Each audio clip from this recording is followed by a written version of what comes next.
में प्रवेश करें। श्री सुखदेव भगवान राजा परीक्षित से कहते हैं हमें षष्ठम स्कंद प्रारंभ होता है, तो इसमें भगवान के नाम की महिमा वर्णन करते समय एक सुंदर कथा का वर्णन करते हैं। अजामिल नाम का ब्राह्मण, और ब्राह्मण अपने माता पिता की आज्ञा का पालन करता है। एक समय युग का आक्रमण उसके माथे पे हुआ, क्योंकि बुद्धि का नाश पहले करता है।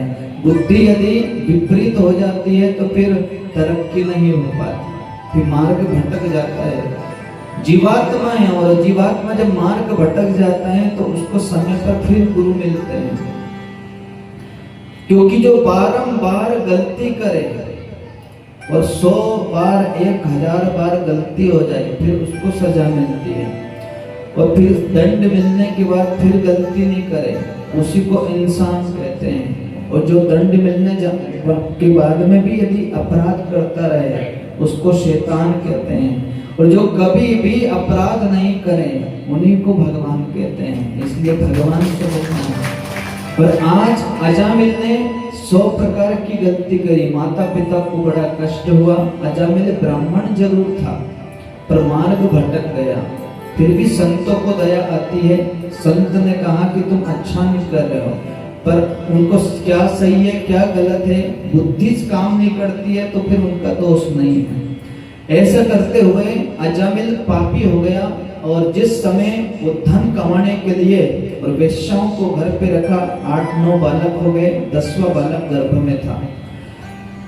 बाहर गांव चला गया धन इकट्ठा करने के लिए। इधर क्या हुआ कि संत पधारे नगर में, और साधु संतों की जो सेवा होती है वो कभी भी बेकार नहीं जाती है। संतों की सेवा किया करो, और संत वही होते हैं हकीकत में जो हमेशा के लिए दूसरों का दुख हरण करते हैं और सुख पहुंचाते हैं, परोपकार करते हैं, वही हकीकत में संत हैं। वो शरीर से व्यवस्था से जाने नहीं जाते हैं। एक संत दादू दयाल थे, वो संत दादू दयाल के नाम की महिमा दूर दूर तक। और एक जमींदार आदमी घोड़े के ऊपर बैठ करके आया और उसने कहा कि मैं बहुत बड़ा अमीर आदमी हूँ, आज मैं संत का दर्शन करूंगा। पर संत की ऐसी व्यवस्था थी कि रास्ते की झाड़ू लगा रहे थे, सेवा कर रहे थे। उन्हीं से पूछा कि क्यों भैया संत दादू दयाल यहीं रहते हैं? बोले मैं संत को नहीं जानता, मैं दादू को जानता हूँ, क्योंकि बड़ा बड़ाई ना करे, बड़ो न बोले बोल, हीरा मुख से ना कहे मारो लाख रुपया को मोल। बड़ा आदमी ये कभी नहीं सोचता कहता कि मैं बड़ा हूँ, वो तो हमेशा नम्र रहता है, वो बड़ा कहलाता है। क्योंकि आप भी बाजार में जाते हो, अच्छा बीज लाते हो, बीज लाने के बाद में सबसे पहले चेक किया जाता है कि इसमें पानी में पटको, जो नीचे जाता है वो उगने के लायक है। वो जो बीज ऊपर ऊपर तैरता है फिर ये उगेगा नहीं, ये फलीभूत नहीं होगा, फिर इसको पाड़ा पड़ी को गाय भैंस को खिला दो। इसलिए कहा है कि जो जिस इंसान में नम्रता होती है समझ लो कि वो वजनदार आदमी है, वो समय पर सबको झुका सकता है जो झुकना जानता है। और जो कभी किसी को पूरी तरह से परास्त करता है, स्वयं को बड़ा मानता है, वो शैतान कहलाता है।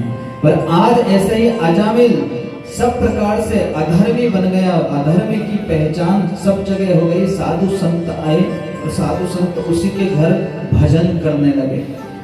भजन जब तब किया, और जब तब करने के बाद में जब संत सवेरे जाने लगे तो जितनी भी वेश्याएं थी सब उसकी पत्नी थी, उनको आशीर्वाद दिया कि हम तुमको आशीर्वाद देते हैं, और आशीर्वाद में केवल यही है कि तुम तुम्हारे पुत्र का नाम उत्तम रखना, श्रेष्ठ नाम रखना, शास्त्रों के हिसाब से नारायण रखना। भगवान का नाम ही दे दिया। अब थोड़े दिन बाद अजामिल आया, लड़के का भी जन्म हुआ, उसका नाम नारायण रखा।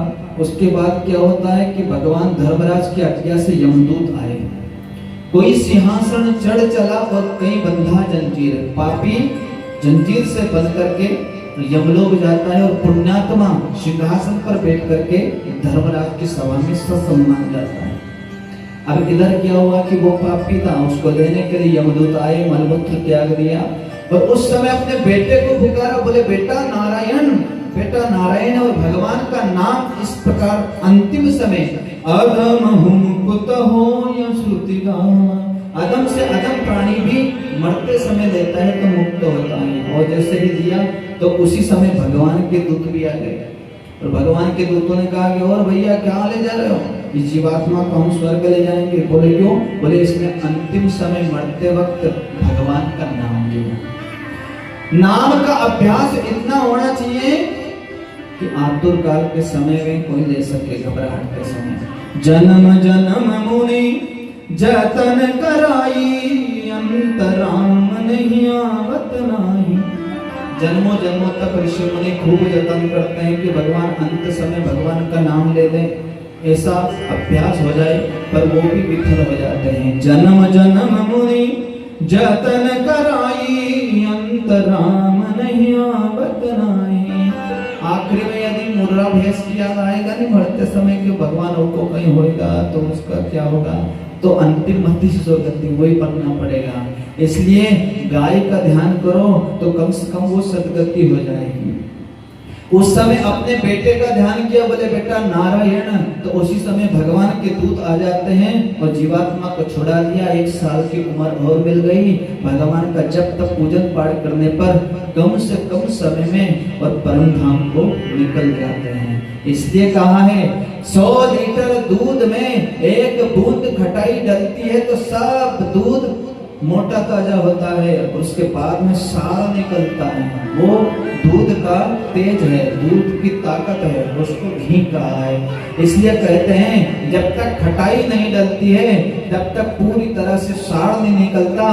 पूरी 100 साल की जिंदगी में एक राम नाम यदि सही तरीके से हो गया तो फिर जन्म जन्म तर जाते हैं। बोलो रामचंद्र भगवान की जय। ये भगवान के नाम की महिमा है। इसलिए सतयुग त्रेता में लाखों जप तप करने से कुछ भी कल्याण नहीं था, पर आज घोर कलिकाल में विशेष गुण है कि नहीं कलि कर्म न भगति विवेको, राम नाम अविलंबन एको। जिन भोलेनाथ ने शमशान में रह करके सांप बिच्छू को लपेटा, शमशान की भस्मी को लगाया है, बागंबर पहना है, अमंगल वेश धारण करने के बाद में भी वही भोलेनाथ मंगलमय बने रहते हैं, अमंगल हारी हो गए। हरिओम सच्चिदानंद भगवान की जय। इसलिए केवल राम नाम की रटन हो, गुरु मंत्र की हो, तब जाकर के बड़ा संकट छोड़ते समय टलेगा। क्योंकि सुख और दुख दो ही इस जीवन में फल हैं। एक बार काकभूषण जी उत्तर दिशा में कथा सुना रहे थे। काकभूषण जी निरंतर राम कथा करते थे। पूर्व की योनि में वो ब्राह्मण थे, उससे पहले शूद्र थे, ऐसी कथा में आता है। उत्तर कांड में जैसे ही उन्होंने क्या किया कि कौवे की योनि मिल गई, तो सारे साधु संत आए, उन्होंने कहा कि हे काकभूषण जी, आप भगवान की कथा कर रहे हैं तो इस कौवे की योनि को हम दूर कर देते हैं, आप देवता बन जाओ। बोले नहीं, इसी पक्षी इसी कौवे की योनि से मैंने साक्षात प्रभु का दर्शन लीलामृत पान किया अयोध्या में, इसलिए मैं इसी से कथा करूंगा। और काकभूषण जी कथा कर रहे हैं। हमारे भोलेनाथ शंकर जी ने माता पार्वती से कहा, बोले देवी राम कथा सुनने चलना है क्या? बोले कहाँ? बोले वहाँ। कहाँ पर? बोले उत्तर दिशा में। वो काकभूषण, बोले भगवान कौवे के पास। अरे देवी देवता साधु संत गुरु के पास चलो, कौवे के पास कथा। बोले कोई भी हो चलो तो सही।